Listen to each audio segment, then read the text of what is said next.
Assalamualaikum,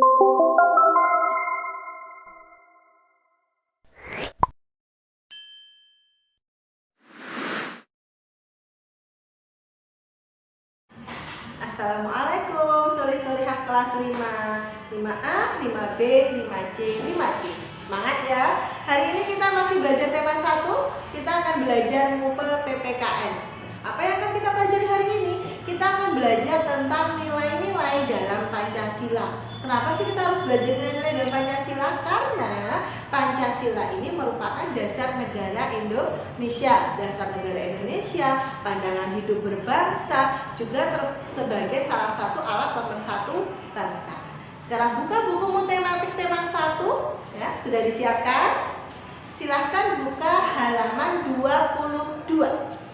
Sudah siap ya? Nanti hari ini kita akan belajar dari buku temamu itu, dari halaman 22 sampai 27 dan halaman 168 sampai 169. Oke? Siap ya nak ya? Siap dong. Nah, Pancasila atau Pancasila, panca artinya 5, sila artinya dasar atau 5 dasar. Sila pertama apa? Ketuhanan yang Maha Esa. Sila kedua, kemanusiaan yang adil dan beradab. Sila ketiga, persatuan Indonesia. Sila keempat, kerakyatan yang dipimpin oleh hikmat kebijaksanaan dalam permusyawaratan perwakilan. Sila kelima, keadilan sosial bagi seluruh rakyat Indonesia. 5 sila ini wajib hukumnya untuk hafal loh ya. Jangan sampai lupa, jangan sampai terbalik. Nah, Pancasila ini yang terdiri dari 5 sila, semuanya ini kelimanya saling berkaitan dan menjadi kesatuan yang utuh, tidak bisa dipisah-pisah. Sila pertama akan menjiwai sila kedua, sila kedua menjiwai sila ketiga, sila ketiga menjiwai sila keempat, sila keempat menjiwai sila kelima, dan sila kelima menjiwai sila pertama. Maka kelima sila ini saling berkaitan, saling bertaut dan tidak terpisahkan. Paham ya? Sekarang kita lanjut yang pertama. Sila pertama tadi bunyinya bagaimana? Ketuhanan yang Maha Esa. Untuk mengingat-ingat nilai apa sih kalau yang berkaitan dengan sila pertama? Kalau hubungannya dengan ketuhanan, hubungannya dengan kehidupan beragama, hubungannya dengan saling menghormati antar umat beragama, hubungannya dengan saling menjaga toleransi. Nah, itu pasti masuknya di sila pertama. Jadi, kalau di sila pertama kaitannya dengan apa? Hubungan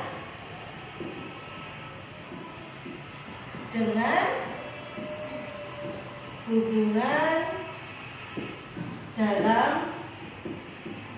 agama. Nah, di negara kita dikenal istilah tri. Tri itu apa? Tri? 3, bukan Pak Tri ya. Tri kerukunan antar umat beragama atau tri kerukunan umat beragama. Yang pertama adalah kerukunan umat beragama dalam satu agama.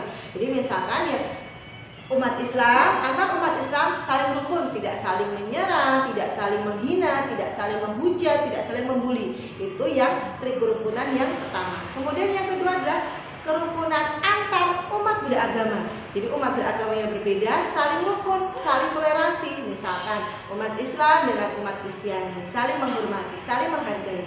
Dan yang terakhir, kerukunan umat beragama dengan pemerintah. Jadi antar umat beragama dengan pemerintah saling bekerja sama, tidak saling mengejek, tidak saling menghina. Paham ya?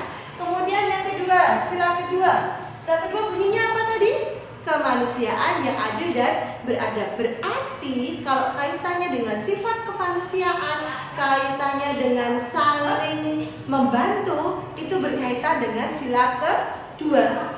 Berarti berkaitan dengan apa? Kemanusiaan. Contohnya apa? Berarti contohnya misalkan saling membantu. Nah, seperti ini kondisi saat ini pandemi, misalkan tetanggamu ada yang sedang isolasi mandiri, sebagai makhluk sosial dan juga sebagai anak Indonesia yang mencerminkan sikap Pancasila, apa yang bisa kalian lakukan? Misalkan di rumahmu, punya buah berlebih, nah silahkan diambil, diberikan kepada temanmu atau tetanggamu yang sedang menjalani isolasi mandiri. Atau kamu punya tabungan, diambil sebagian tabungannya untuk dibelikan bahan makanan. Kan kasihan orang-orang yang isolasi mandiri, mereka tidak bisa kemana-mana untuk berbelanja, apalagi untuk membeli makanan di luar. Oke. Nah, yang ketiga, apa bunyi sila ketiganya?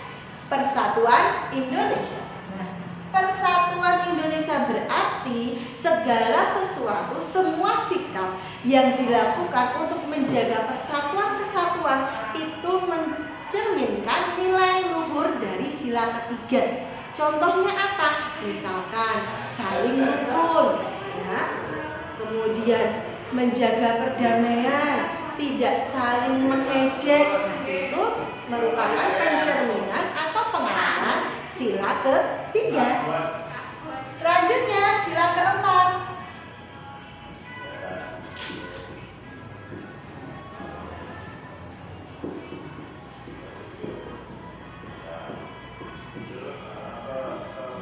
Sila keempat bunyinya apa?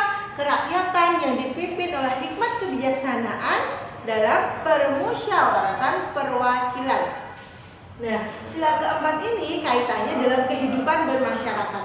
Jadi misalkan dalam kehidupan bermasyarakat, kemudian dalam kehidupan kita berhubungan dengan orang lain, bisa di rumah, bisa di sekolah, bisa di lingkungan RT, lingkungan RW atau dimanapun, terkadang ada beberapa masalah yang harus diselesaikan bersama. Nah, ini menjiwai sila keempat, yaitu apa? Permusyawaratan atau bermusyawarah. Musyawarah itu apa? Musyawarah itu membicarakan masalah secara bersama-sama untuk mencapai sebuah kata mufakat. Mufakat itu apa, Bu? Mufakat itu kesepakatan. Kesepakatan atau jalan keluar yang disetujui oleh semua anggota yang melakukan musyawarah. Nah, dalam bermusyawarah itu, misalkan kamu bermusyawarah dengan keluargamu, yang harus dilakukan apa? Satu, saling menghargai pendapat orang lain. Yang kedua, misalkan apa? Tidak memaksakan kehendak atau tidak memaksakan pendapat kita kepada orang lain. Nah, itu menjiwai sila keempat. Nah, sila terakhir. Nah, ini kaitannya dengan ini ya. Sila kelima. Apa sila kelima? Keadilan sosial bagi seluruh rakyat Indonesia. Keadilan. Nah, keadilan itu berarti contohnya apa? Adil itu apa sih? Adil itu artinya seimbang. Contohnya apa seimbang? Seimbang dalam melaksanakan hak dan kewajiban, itu termasuk keadilan. Kemudian misalkan di jalan raya ada orang yang melanggar rambu-rambu lalu lintas, ternyata dia itu anaknya anggota dewan, dia harus dihukum nggak?